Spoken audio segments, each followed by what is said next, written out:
acharam? Sim ou não? Nós vamos nos ater tão somente no verso 23. Verso 23, não sei se a minha versão é parecida com a versão, mas a minha versão diz assim: guardemos firme a confissão da esperança sem vacilar, pois quem fez a promessa é fiel. Você pode ler comigo? Vamos recitar esse texto. Retenhamos inabalável a confissão da nossa esperança, porque fiel é aquele que fez a promessa. Curva a sua cabeça. Querido Pai, mais uma vez nós oramos em razão da Tua palavra que será ministrada. Acreditamos que ela é revelada. O Senhor revela a quem o Senhor quer. Revela-nos por mais uma vez as coisas que nós não conseguimos enxergar numa leitura comum. Que o Espírito do Senhor possa nos iluminar o nosso cognitivo, para que nós tenhamos um entendimento trazido pelo Senhor. Tenha de nós compaixão, fala-nos de uma forma audível. Usa a nossa vida, Senhor, e que a gente possa, com muita sabedoria, graça e unção, fazer entendida a Tua palavra, pois ela não voltará para o Senhor vazia, antes fará aquilo para o qual ela foi designada. Eu tenho certeza que o céu designou essa palavra aqui para nós, e cada um de nós passou a ser o alvo da Tua atenção, em nome de Jesus. Amém. Diga para o seu irmão: você passou a ser o alvo da atenção do Senhor. Nós queremos trabalhar um tema que Deus tem falado muito ao nosso coração, e eu tenho falado exaustivamente sobre a importância de, antes de nós pregarmos para a igreja, a palavra precisa ser ministrada para nós mesmos. A gente precisa, a cada dia, enquanto povo cristão, aferir cada sentimento que vem no nosso coração, para saber se os sentimentos, o entendimento, ele está fundamentado na palavra.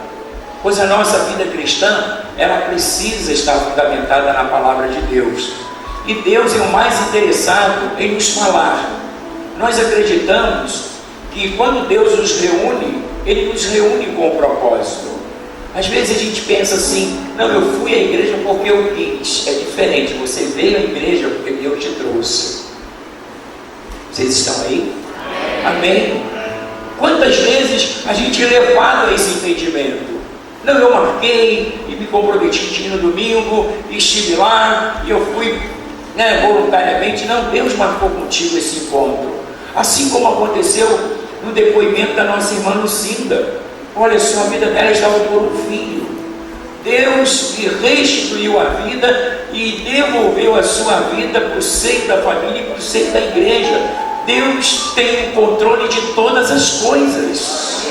Seja a sua estada aqui, seja aquilo que Ele vai fazer amanhã, Deus tem o controle e nada perde ou sai do controle de Deus. Mas o apóstolo Paulo, eu sempre falo o apóstolo Paulo, a gente não sabe, o autor é desconhecido, mas se aproxima mais do apóstolo Paulo. O apóstolo Paulo, ele fala sobre esse tema, da importância da nossa firmeza. A firmeza na fé traz o cumprimento da promessa. Quantos aqui tem promessa de Deus? Todos. E eu perguntava isso ao Espírito Santo, porque nós que somos pastores, nós temos uma preocupação. A mensagem do domingo é uma mensagem aberta para o visitante, para aquele que ainda não é evangélico, ou a mensagem deve ser para a igreja? A tendência natural é que nós tragamos uma mensagem que seja direcionada para o visitante, para aquele que ainda não teve a oportunidade de aceitar Jesus. Mas pasmem o que eu vou dizer para você. O que Deus diz ao meu coração é que o Brasil ele, diferentemente dos outros povos, no Brasil especificamente, todos os moradores ouviram de Jesus pelo menos uma vez. Pelo menos uma vez. Todos aqueles que ouviram e receberam a palavra de Deus, e recepcionaram a palavra de Deus, dando acolhimento à palavra, em razão daquilo que ela foi designada. Quando Deus libera uma palavra no teu coração, Ele quer que essa palavra ela venha germinar. A palavra de Deus é uma semente. Ele espera que essa palavra venha germinar, florescer e frutificar, né? Então, Deus não vai fazer nada de uma maneira desordeira, sem organização, sem um propósito. Você é o alvo de Deus, Ele tem um propósito na sua vida, e ponto final. Diga isso aí, irmão. Você é o alvo de Deus, e Deus tem um propósito na sua vida, e ponto final. Ninguém vai poder mais impedir o que Deus há de fazer na tua vida.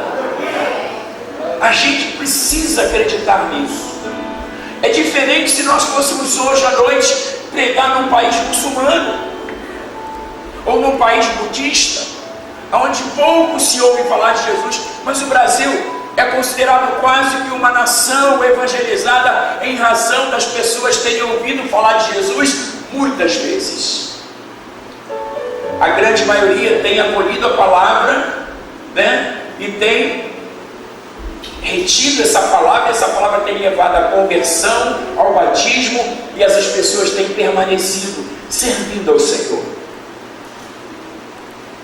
Jesus, quando a gente fala do povo cristão, nós sabemos que essa palavra é oriunda em razão de Jesus ser Jesus, o Cristo. Então nós somos cristãos porque somos seguidores de Jesus.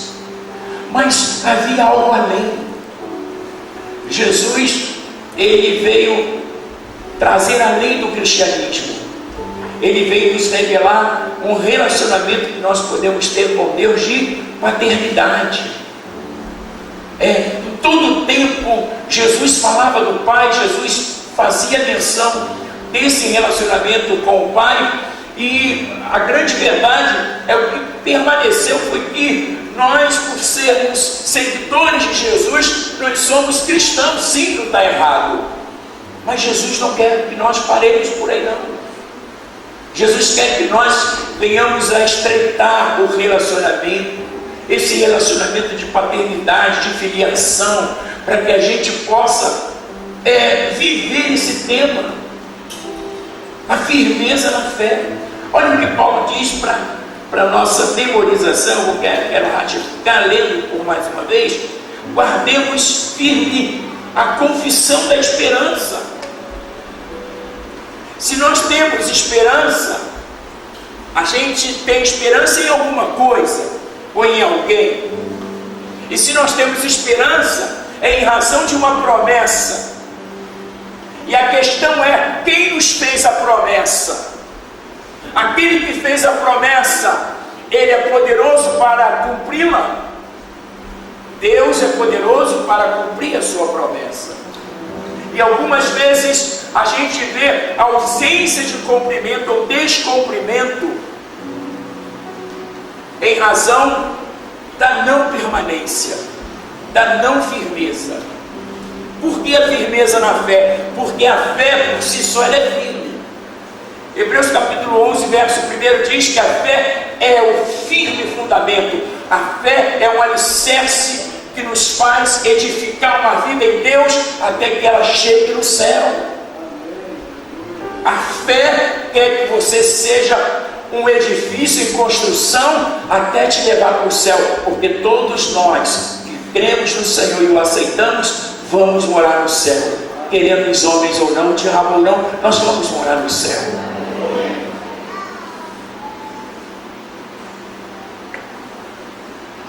Nós vimos o depoimento da nossa irmã sobre o milagre que Deus lhe deu, quando ela falou de uma veia com 90, outra 80, 70.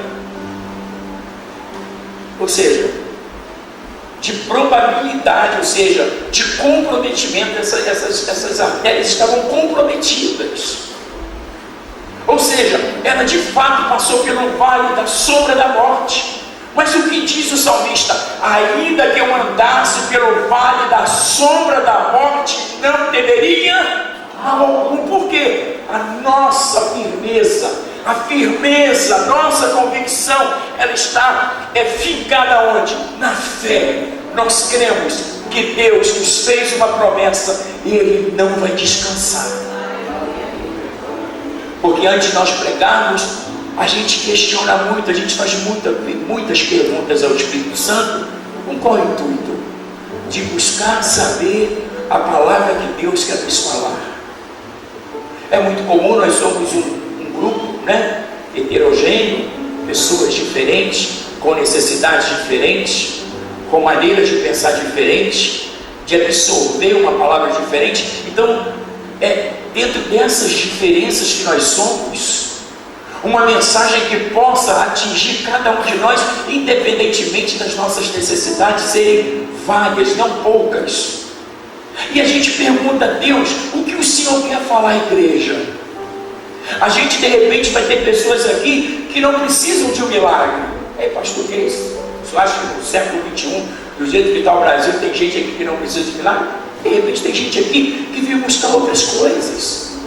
De repente está tudo resolvido e a pessoa só veio adorar, ela só veio agradecer. Mas existem muitas pessoas que precisam de um milagre para essa semana que vai entrar.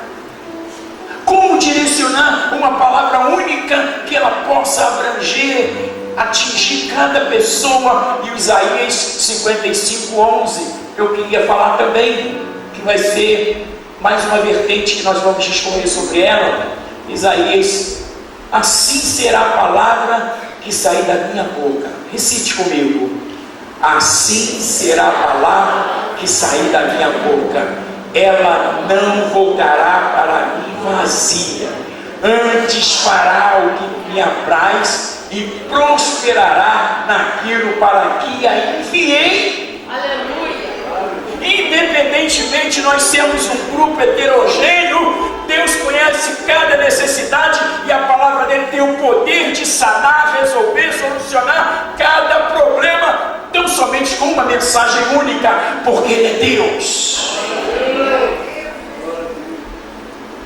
Quando Deus disse assim: haja as árvores segundo as suas espécies, ou haja os peixes, povoem os peixes, o grande mar. Eu acho que Deus começou a dizer assim: que haja a sardinha, o salmão, a tainha. Eu não sou muito bem de nome de peixe não, mas eu estou quebrando lugar aqui. Deus deu uma ordem, e na proporção da ordem que Deus foi dando, as espécies foram vindo à tona. Assim o milagre virá também nesta noite. Estava lá o mar, existem peixes que a ciência diz que ainda não conseguiu denominá-los ou nominá-los, em razão de serem vários. Uma palavra só, basta uma palavra, e todos nós somos atingidos com um efeito poderoso, pois ela há de prosperar para aquilo que ela foi enviada. Abraça o irmão e diga assim: essa palavra vai prosperar. Ela só vai prosperar se houver o acolhimento adequado. Só você pode recepcionar, acolher e fazer com que essa palavra tenha poder na tua vida.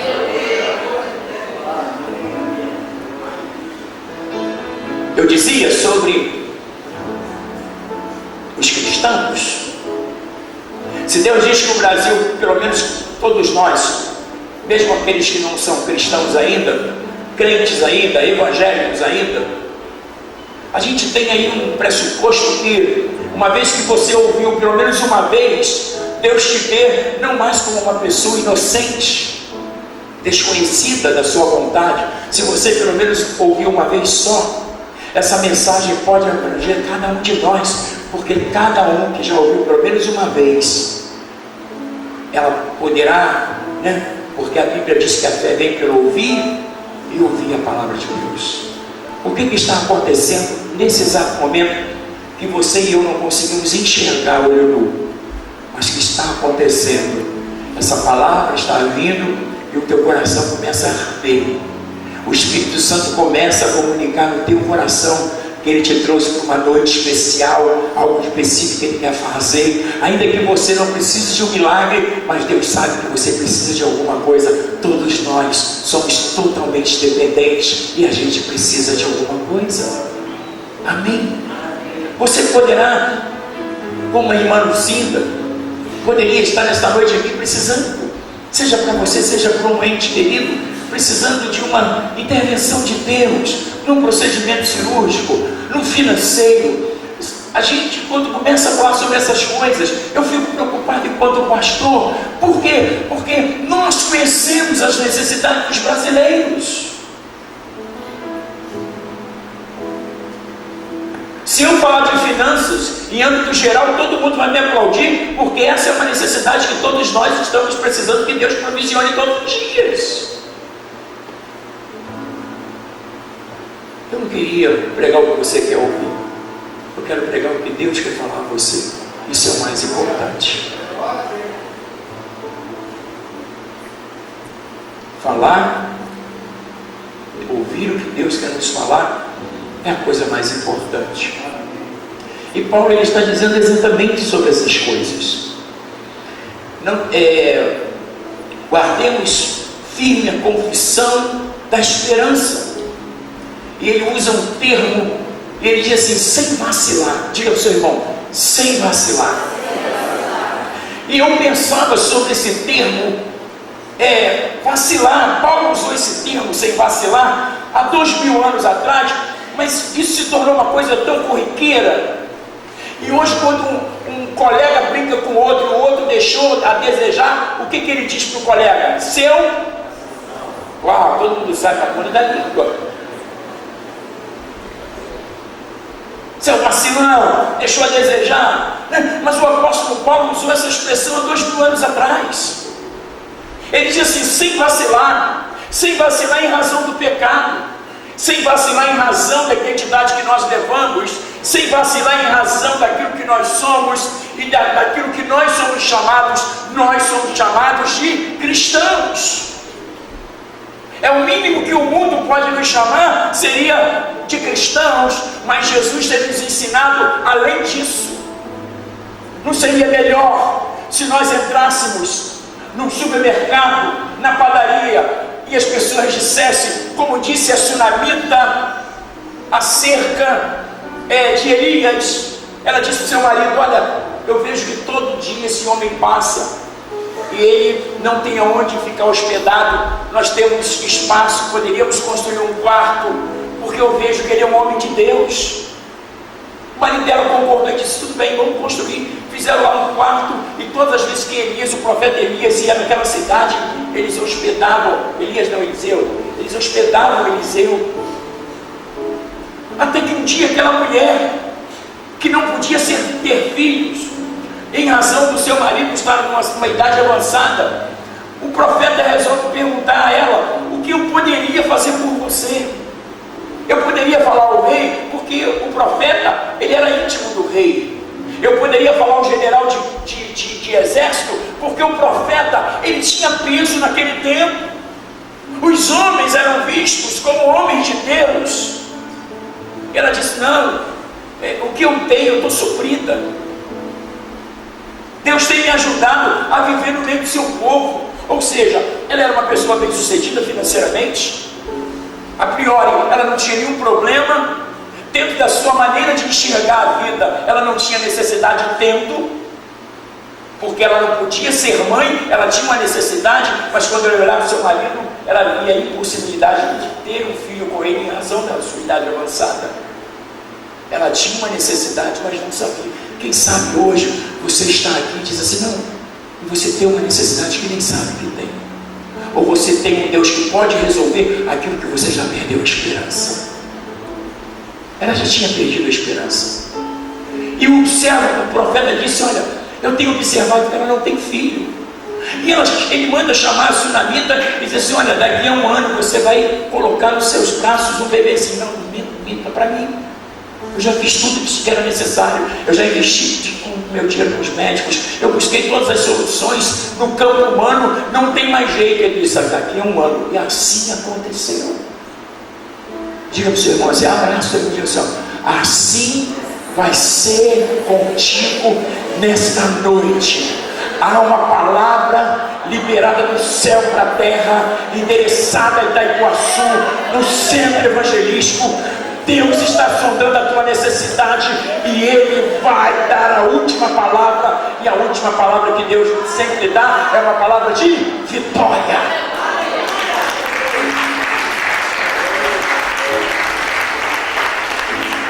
Palavra derrota não existe no dicionário de Deus, porque Deus não conhece derrota. Amém? Paulo está dizendo, eu comecei a ouvir o Espírito Santo, o que o Senhor quer falar, e ele disse para mim exatamente essas coisas. A distância entre nós e o milagre, ou o cumprimento da promessa, é exatamente do tamanho da nossa firmeza. O que nos leva a dizer que se nós oscilarmos, se a gente não acreditar piamente, inteiramente que Deus é poderoso para fazer, a gente até é cristão, a gente até está aqui nesta noite. Esse é o tema. A firmeza na fé traz o cumprimento da promessa. Deixa eu fazer uma pergunta: o que é impossível para Deus? Nada. O problema do cumprimento da promessa não está em Deus, nunca teve e nunca estará. O cumprimento de uma promessa que Ele já fez. Olha só, nós teríamos um problema seríssimo. O problema é esse, apóstolo. Se Deus não tivesse feito uma promessa, mas Ele fez uma promessa dizendo para você assim, eu tenho um compromisso de cumprir, mas você precisa ter um compromisso de estar firme. A firmeza na fé, porque algumas vezes, irmãos, nós somos levados exatamente para esse confronto. Qual é a distância que há entre nós e o cumprimento da promessa? Imaginemos, Deus fez o que fez com a irmã Lucinda e ela não viesse trazer o depoimento dela. O que ela está fazendo? Ela veio aqui exteriorizar as experiências, os detalhes, a maneira que Deus cuidou, colocou lá todos os intermeios crentes. Todas as coisas convergiram para o bem dela. Todas as coisas precisam convergir para o nosso bem. Isso é algo que está no coração de Deus. Então,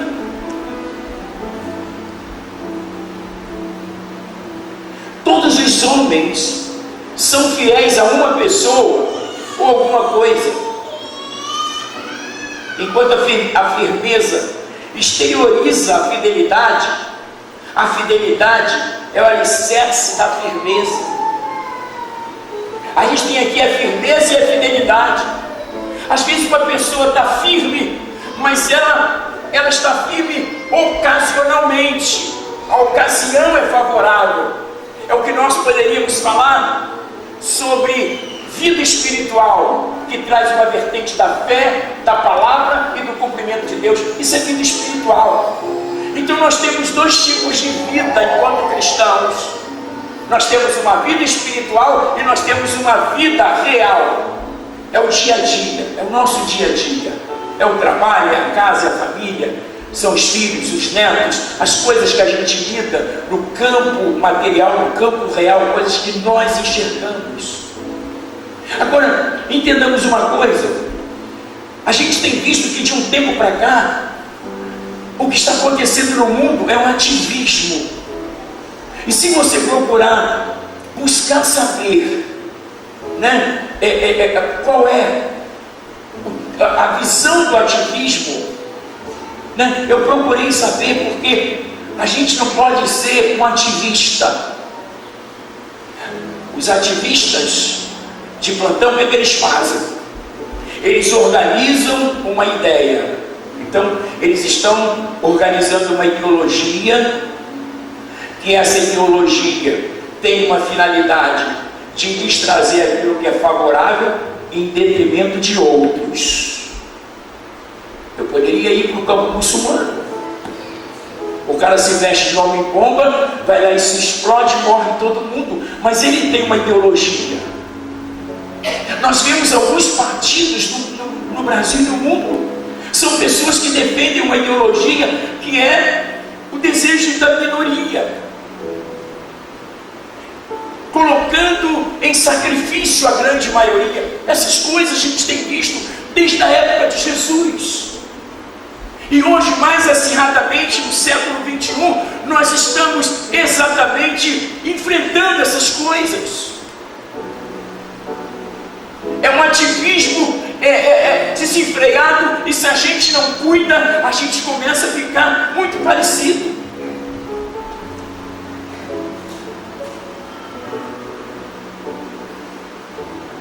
Eu notei algumas coisas que eu queria compartilhar com você.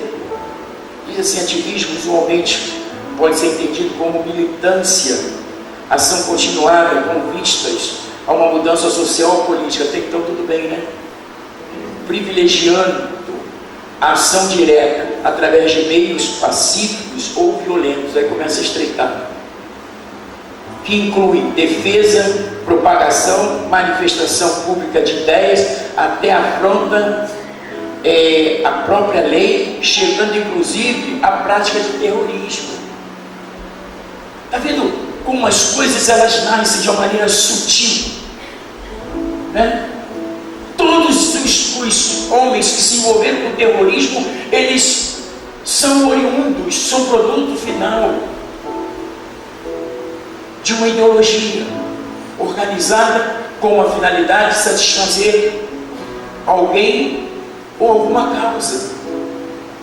Jesus morreu na cruz. Jesus se fez homem, deixou a sua glória para marcar a nossa noite, para dizer para nós que antes mesmo de nós estarmos aqui, Ele conhecia a nossa necessidade, e não necessariamente a gente precisa de um milagre, porque o maior milagre que o homem pode receber se chama salvação da sua alma. Diga para o seu irmão: se você está salvo e o seu nome está escrito no livro da vida, você adquiriu o maior milagre que um homem precisa receber em vida. Sabe por quê? Todos nós vamos morrer, meu pastor, eu não sabia disso. Estou te comunicando em primeira mão.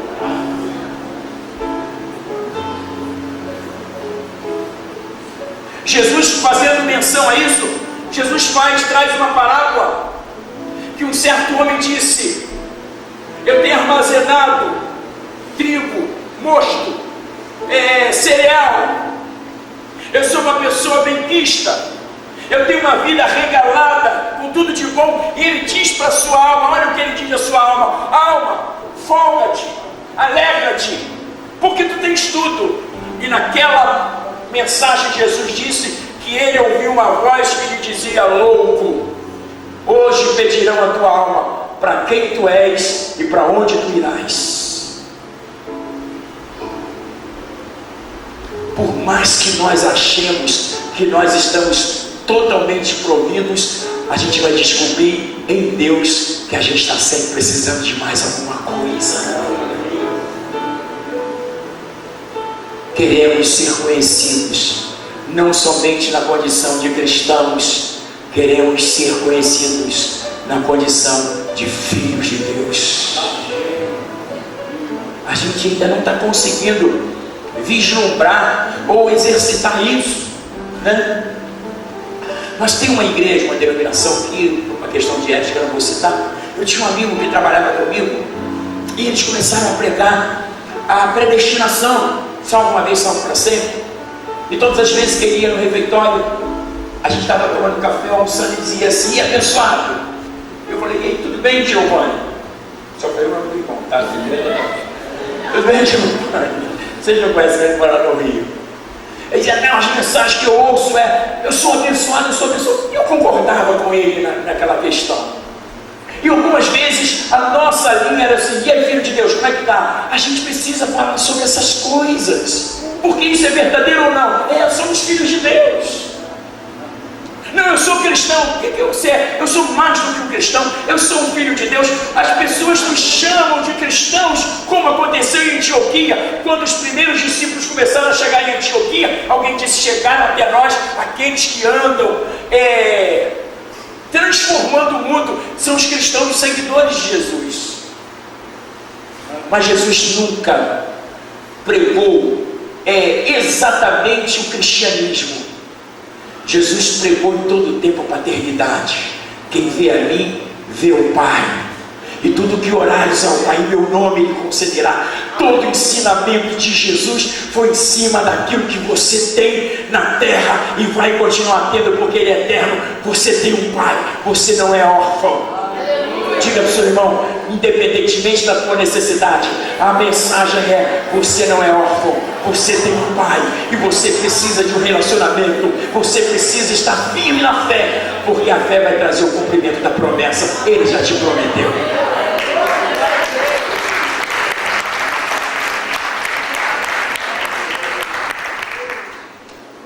Me lembro de um filho que ele disse para o pai: pai, o pai tinha condição. Ele disse: pai, se o senhor passar no vestibular para uma faculdade pública, o senhor vai pagar mensalidade? Eu já multipliquei isso por 5 anos. O cara é rápido, né? Poxa, eu poderia me pedir um carro, mas não vou pedir um carro melhor. Qual carro você quer, meu filho? Eu quero esse carro. Tá bom, meu filho, olha só. No dia, o pai era cristão e ele não. No dia que você passar e sair um resultado, eu vou te dar o carro. O menino não saía do quarto, estudando dia e noite, porque ele não só queria passar, ele queria o quê? Tu sabes. Só que ele, às vezes, o pai falava de Jesus para ele, o pai falava do amor de Deus para ele, e ele sempre retrucava, ele sempre resistia, e o pai sempre falando de Jesus para ele, ele permanecia, ele ouvia, mas não acolhia. Digo, Senhor, não adianta nada você ouvir e não fazer o devido acolhimento da palavra, porque a fé vem pelo ouvir e ouvir a palavra de Deus. Ela precisa ser acolhida, e só eu posso acolher as verdades de Deus em mim. Pois bem, ele saiu o resultado, ele liga para o pai disse: tudo bem, meu filho, vamos fazer uma festa. E o pai fez uma festa, fez menção do sacrifício daquele filho, do comprometimento daquele filho, e pegou uma Bíblia e veio entregar para o filho. E no meio do discurso o filho disse: pai, eu sabia que o Senhor não me daria um carro, porque o Senhor nunca quis me dar um carro, o Senhor sempre quis me dar uma Bíblia. E o nosso acordo não foi uma Bíblia, o nosso acordo foi um carro. O filho saiu, deixou lá os visitantes lá, o pessoal sem saber. E o pai passou mal, faleceu. E aquele filho chorou a morte do seu pai. E um dia ele resolveu abrir a Bíblia. Estava lá uma carta com o cheque do carro dizendo: meu filho, eu esperei por muito tempo que você pudesse passar numa faculdade, porque o meu desejo é que você se forme para cuidar, né, da família, da fazenda, dos bens que nós temos. Então eu estou te deixando aqui essa carta, te parabenizando. Está anexo a essa carta o cheque. Vai lá e compra o carro que você quiser.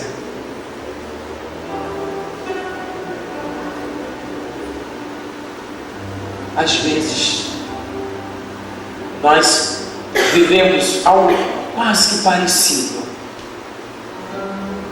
né? A gente às vezes vem à igreja e o pastor diz: quem quer aceitar Jesus? Vem à frente. Não, eu fui na igreja, não quero aceitar Jesus.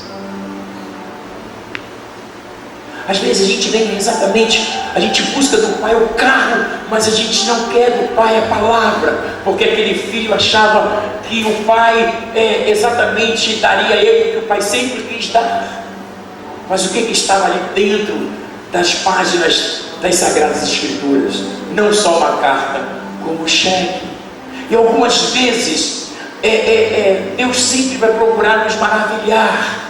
E a questão é que o milagre não está exatamente demonstrado na confecção do cheque, entregue na mão. De repente o milagre está inserido dentro daquilo que Deus entende que é muito mais proveitoso para nós do que qualquer outra coisa. O carro para aquele pai era um detalhe, porque a palavra era a coisa mais importante que o filho podia receber. E aquele filho teve dificuldade de conviver com aquela carta, porque desfeito do pai, o pai passou mal, teve um problema, infartou. São essas coisas. Você acha que isso não acontece? É mundo real. Mundo real. E a gente precisa cuidar do coração. A gente precisa cuidar. Olha, Deus te fez a promessa. Quanto tempo Deus te fez a promessa? Ele te fez a promessa, ela vai se cumprir. Diga comigo, Deus que me fez a promessa, Ele vai cumprir. Diga, o Deus que me fez a promessa, Ele vai cumprir. Deus que me fez a promessa, Ele vai cumprir. Eu estava na casa de Marine, eu tinha pregado aqui um dia, Marine e Daniel estavam aqui, aí fui na cozinha beber água, cheguei na cozinha, estava lá um cartaz escrito pela mão dela, ela dizia assim: nessa casa nós servimos ao Senhor e daremos graças a Deus por tudo, Ele é o nosso provedor. Era uma determinação que Deus falara ao povo judeu, que o povo judeu deveria colocar nas suas portas: eu e minha casa serviremos ao Senhor. Com que ideia? De você estar sempre sendo relembrado, de você estar sempre sendo municiado com essas estratégias, essas firmezas, né? Esse entendimento seria o caso. Aí o tema é: a firmeza na fé traz o cumprimento da promessa. E algumas vezes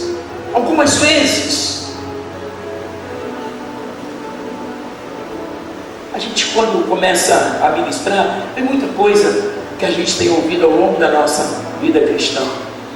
Eu não poderia deixar de falar para vocês o que me veio à mente agora, de uma certa irmã, que ela teve um sonho, e que ela pedia a Deus algumas coisas, dentre tantas, a salvação dos filhos. E ela teve um sonho, que ela foi levada para o céu, e o Senhor começou a mostrar a ela algumas coisas. E o Senhor levou ela para um lugar onde haviam muitos presentes. E ela perguntava a Deus: o que são esses presentes? Ele disse: são presentes que os meus filhos vão pedir na terra e já estão separados. A palavra não chegou ainda na minha boca, o Senhor já conhece, Ele conhece, já providenciou. São os presentes que serão endereçados à terra, de orações que serão feitas. Deus não vai preparar um presente porque Ele está pedindo, não. Teu presente está preparado. Você só precisa estar como? Firme na fé. Aí foi para o outro canto, lá do espaço, e disse: esses presentes aqui, ele disse: esses presentes são presentes que não foram endereçados à terra, porque de alguma forma os meus filhos acharam que nunca ia acontecer e deixaram de pedir. Por que deixaram de pedir? Tem tudo a ver com o tema, né? A firmeza na fé. Paulo está dizendo assim: sem vacilar.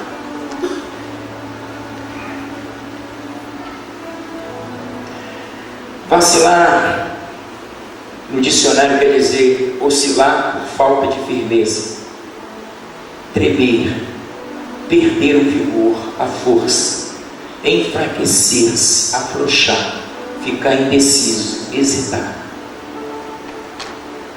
Quantas vezes a gente se deixa ficar sem força ou sem vigor, mesmo Deus tendo nos feito uma promessa? Jacó precisou lutar com o anjo de Deus naquela manhã, e o anjo disse para ele: Jacó, você precisa me largar, porque o sol já começa a se despontar, nascer, e você precisa me soltar, porque eu preciso voltar para o céu. E qual foi a resposta de Jacó? Eu não te largarei enquanto tu não me abençoares. E o anjo perguntou para ele: qual é o seu nome? Ele disse: meu nome no hebraico é Jacó, mas se você for aí saber qual é a sua origem, o o significado é enganador. Então o seu nome não vai ser mais enganador, mas sim Israel, porque lutaste contra os homens e com Deus e prevaleceste. Eu vou falar rapidamente desse prevalecer com Deus, porque a ideia que nós temos é que nós não vamos prevalecer, mas Deus nos deu uma via chamada oração, que é a única via que Deus nos leva a prevalecer, mesmo em razão de uma sentença que Ele deu. Deus quer mostrar para nós que tudo pode ser mudado pela oração. Diga comigo, tudo pode ser mudado pela oração.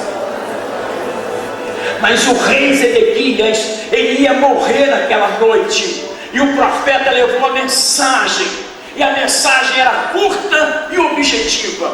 A palavra de Deus para o homem que estava com um tumor no estômago era o seguinte: põe a tua casa em ordem, porque morrerás e não viverás. Entregou a mensagem, virou as costas, desceu a escada do palácio. Curta e objetiva. Foi uma sentença que Deus deu, e aquele rei virou-se para a parede e disse: Deus, eu sou muito novo, ele tinha 39 anos, eu te servi há 14 anos, e eu tenho feito exatamente o que o Senhor me mandou fazer. Eu estou firme na fé, eu creio que o Senhor é poderoso para cumprir as suas promessas. Me acrescenta mais alguns dias, Senhor. Uma sentença dada, Deus revoga a sentença por causa da oração. E Deus diz para o profeta, ele estava ainda no átrio do palácio, ele diz assim: volta lá e diga lhe que eu vou dar a ele mais 15 anos. Mais 15 anos. Ele estava servindo como rei há 14. Deus diz: volta lá e diz para ele que eu vou dar mais 15 anos. Quantas vezes eu fui vencido pela oração dos meus filhos.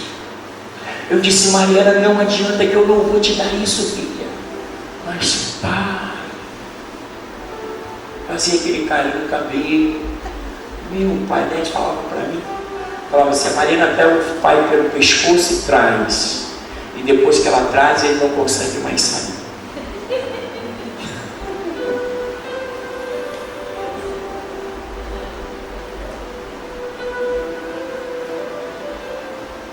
Tá bom, Mari, vou ver o que eu faço. E ela vai dar para ela, mesmo já tendo sentenciado, não vai dar, não tem como, né? Quando Deus diz isso para Jacó, Ele está dizendo assim: você lutou contra os homens, você prevaleceu. E você lutou contra o meu anjo, você prevaleceu em razão de você não ter nenhuma pretensão de largá-lo. Você não ia largar o anjo enquanto ele não te abençoasse. Mas eu te pergunto, você está sentado?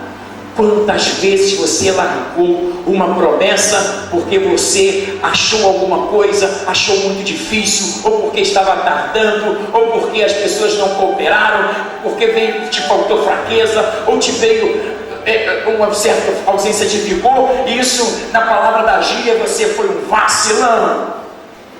Não ri eu. Foi na igreja lá, o pastor me chamou de vacilão, pô, nunca mais vou lá. Eu já disse na introdução da mensagem que o termo fala sobre isso.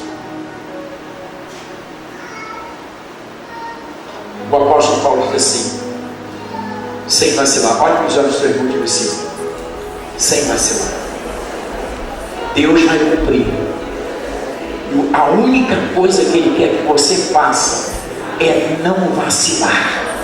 Se você não vacilar, o céu já está aberto sobre a tua cabeça, e o que há de vir virá e não tardará, porque o maior problema da humanidade está exatamente no campo da vacilação. Os homens vacilam, perdem vigor, perdem a força, ficam frouxos. E Salomão diz que se tu mostrares fraco ou frouxo no dia da tua angústia, quão pequena será a tua força.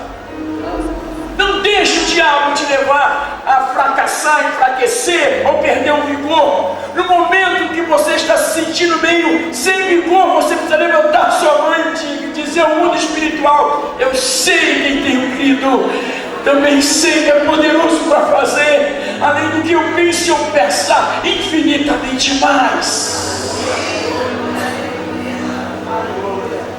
Simples assim. Simples assim. Simples assim. Simples assim. Uma mensagem tão simples. Deus está exigindo de nós o que qualquer amigo exige. Deus está exigindo de nós o que a sociedade exige. Deus está exigindo de nós exatamente aquilo que o amigo mais próximo exige. Olha, cara, não vacile comigo, tá? Eu tenho sido leal a você.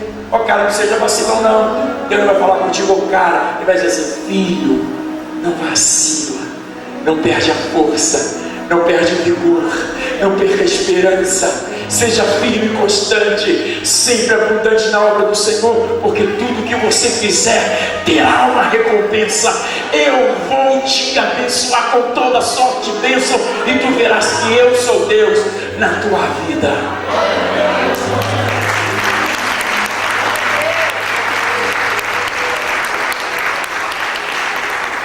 Diga ao Senhor, só para finalizar, dentro da Bíblia tem exatamente o que você pediu a Deus.